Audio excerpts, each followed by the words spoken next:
Sekarang kita akan melihat tentang variabel. Sebelum masuk ke sana, kita akan lihat bagaimana cara menggunakan komentar lebih dari satu baris.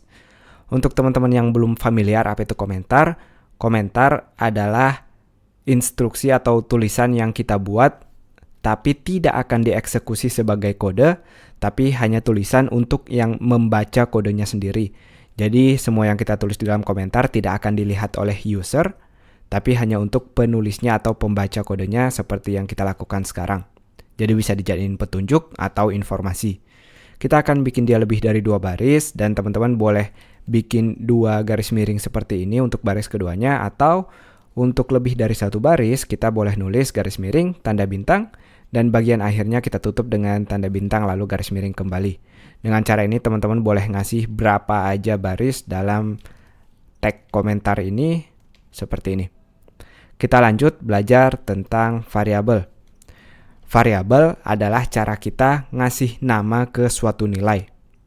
Gunanya sendiri apa? Karena bisa jadi satu nilai itu kita makainya berkali-kali, dan untuk itu bisa jadi kita ada salah penulisan atau isinya terlalu panjang, kita bikin hemat, kita taruh di satu variabel. Variabel boleh berbentuk kata ataupun huruf juga boleh. Misalnya variabel X nilainya adalah 10, sama seperti di aljabar matematika. Jadi setiap kita mau pakai angka 10 ini kita tinggal nulis X, kita nggak perlu tiap nulis angka 10.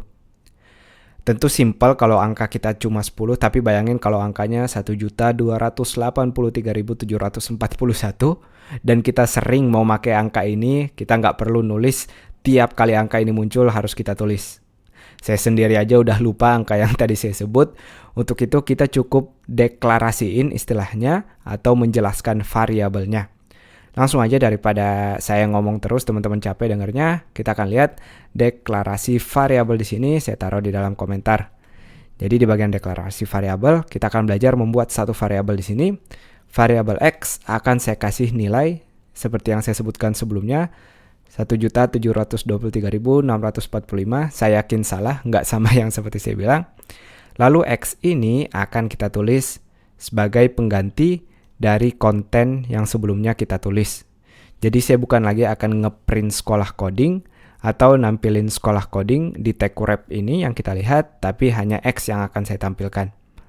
Langsung aja kita refresh, kita lihat angka yang sama akan muncul di bagian X ini. Nah, itu dia cara simple mendeklarasikan variabel. Seperti yang udah saya bilang sebelumnya, nggak harus di dalam bentuk huruf, kita boleh lebih dari satu huruf. Misalnya saya kasih nama X, Y, Z, atau yang lebih nyata lagi, biasanya kita ngasih relevan sama kontennya. Misalnya ini adalah tabungan, jumlah tabungan kita, maka kita ngasih namanya sesuai dengan kontennya yaitu tabungan. Jadi nanti yang akan kita print sekarang adalah tabungannya. Kita refresh, kita udah lihat angka yang sama di sini. Kita buktikan kalau kita ubah ujungnya 6, udah berubah juga jadi 6 atau aktual datanya. Itu dia cara kita mendeklarasikan variabel.